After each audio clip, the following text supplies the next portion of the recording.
Audio Jungle.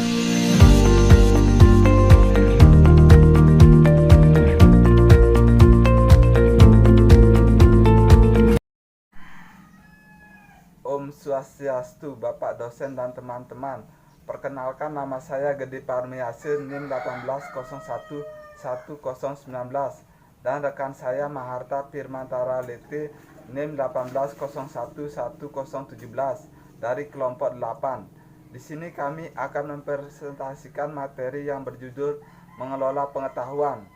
Baik, saya sebagai penyaji pertama akan memulai presentasi saya terlebih dahulu.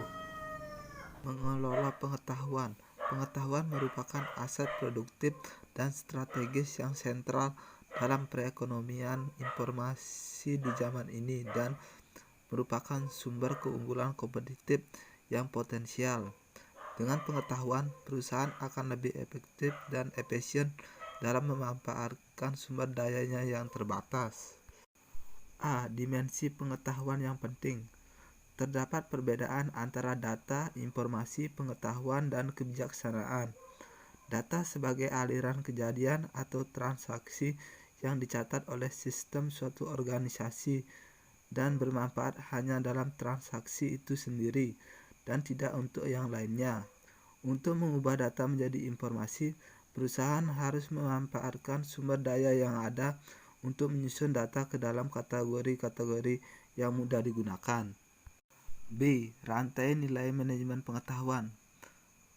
Adapun beberapa bagian dari rantai nilai manajemen pengetahuan yaitu 1. Pemerolehan pengetahuan. Organisasi memperoleh pengetahuan melalui beberapa cara, tergantung pada jenis pengetahuan yang dicarinya.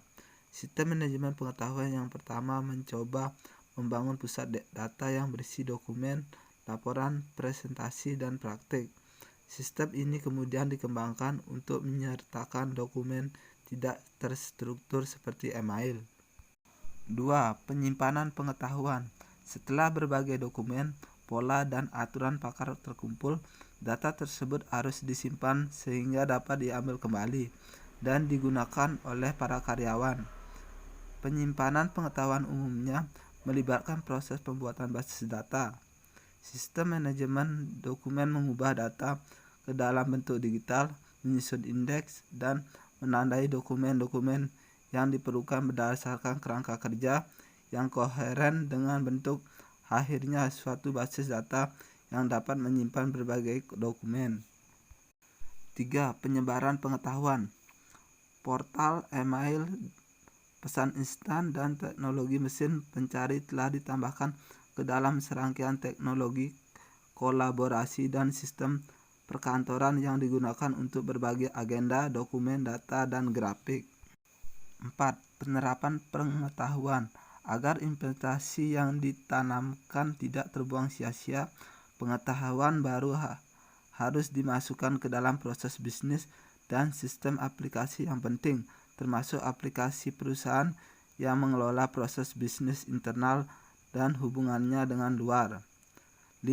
Membangun modal organisasi dan modal manajemen, kolaborasi, komunitas, praktik, dan lingkungan perkantoran. C. Jenis sistem manajemen pengetahuan.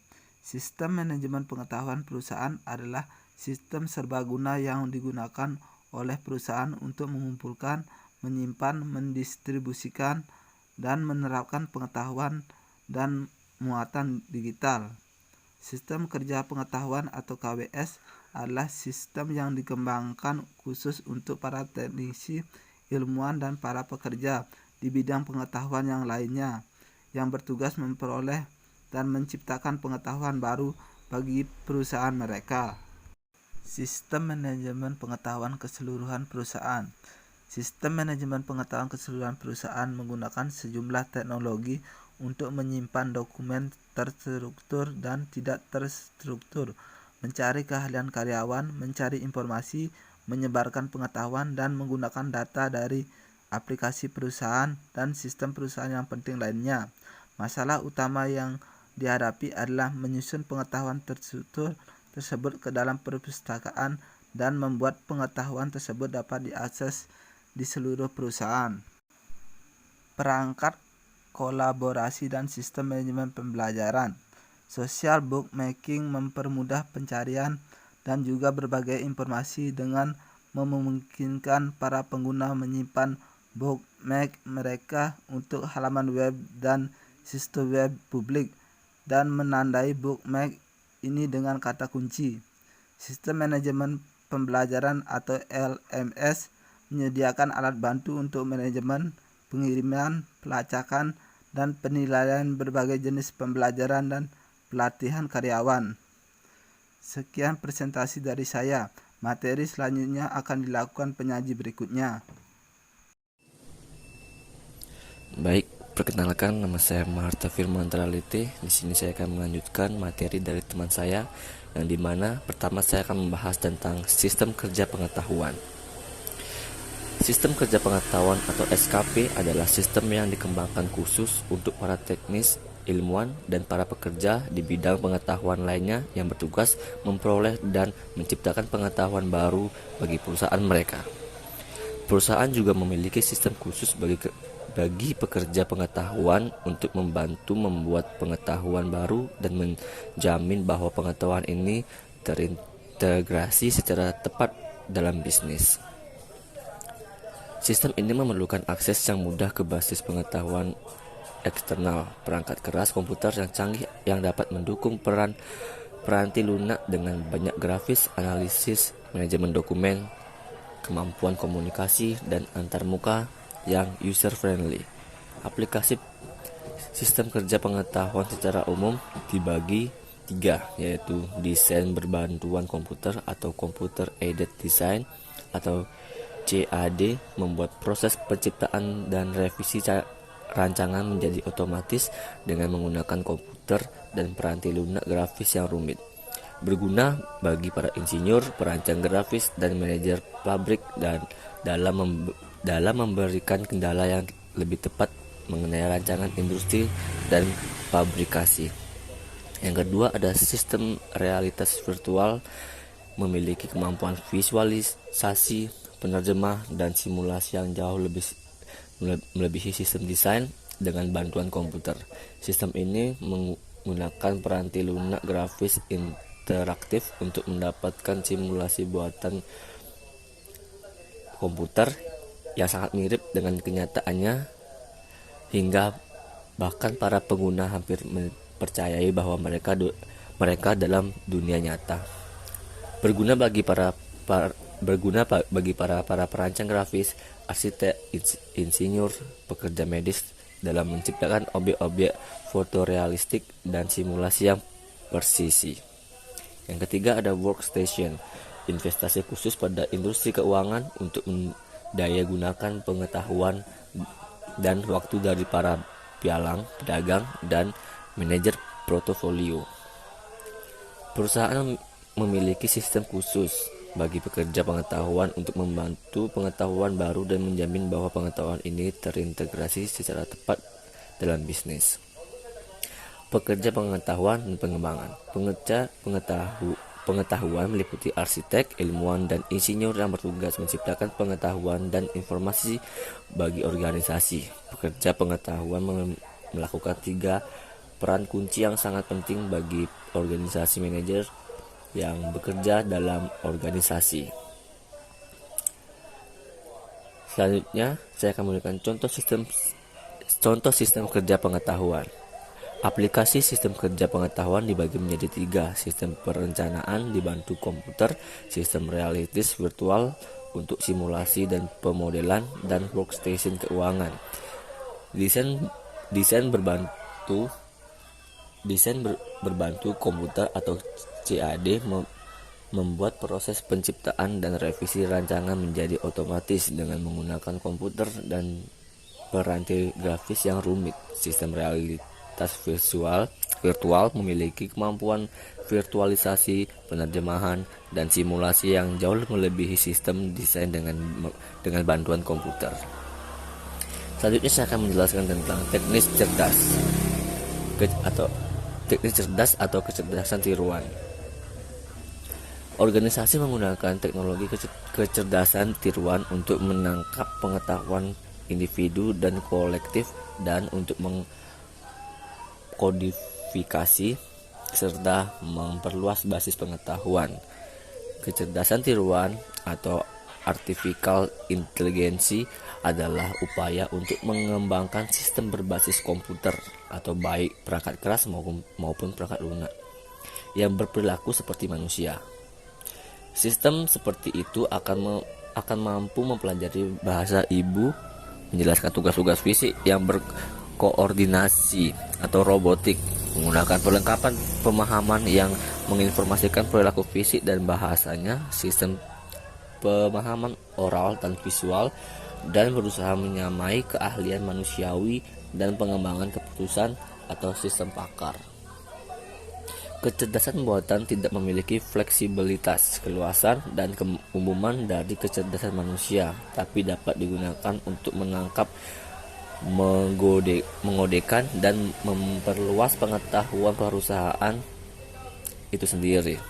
Perusahaan dapat menggunakan kecerdasan buatan untuk yang pertama membantunya menangkap dan menyimpan pengetahuan tersirat, yang kedua menemukan pengetahuan, yang ketiga menghasilkan solusi bagi masalah tertentu yang terlalu besar dan kompleks untuk dianalisa manusia, dan yang keempat membantu perusahaan mencari dan menyaring informasi.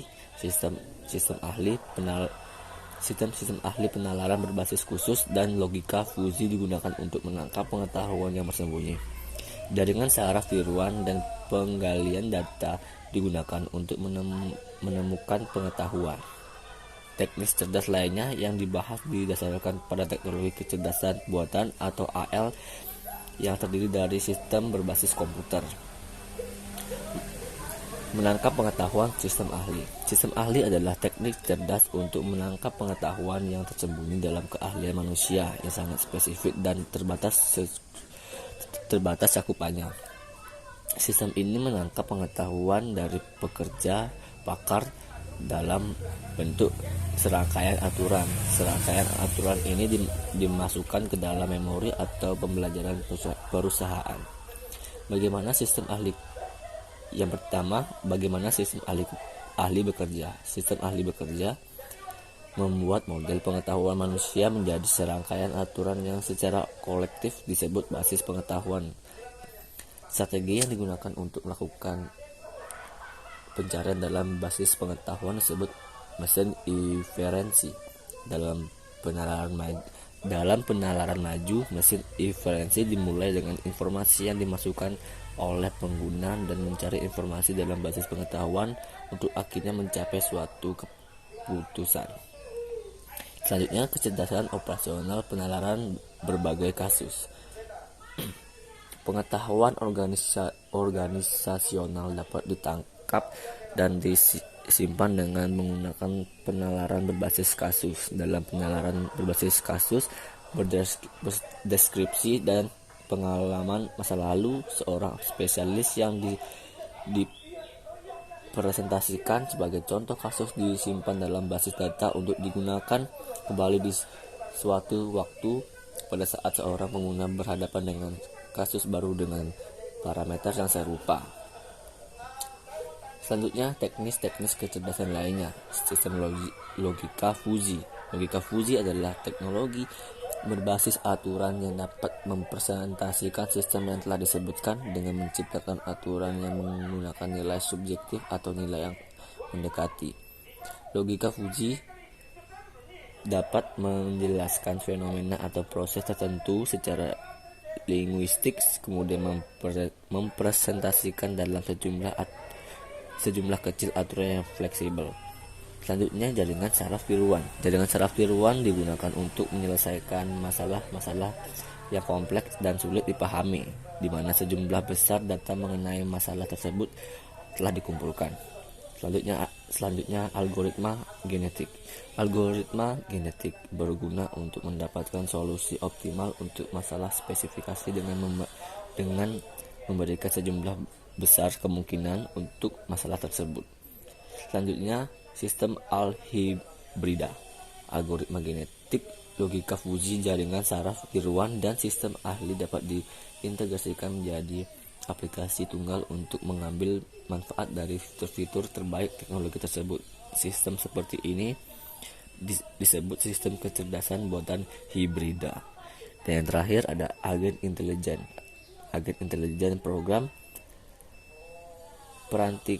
peranti lunak yang bekerja di latar belakang tanpa intervensi manusia secara langsung untuk menjelaskan tugas-tugas yang spesifik, berulang, dan dapat diprediksi. Aplikasi permodelan berbasis agen telah dikembangkan untuk memodelkan tingkah laku konsumen, pasar, saham, dan rantai pasokan, serta untuk memproduksi penyebaran wabah penyakit.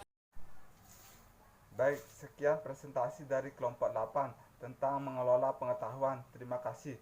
Om Santi Santi Santi Om.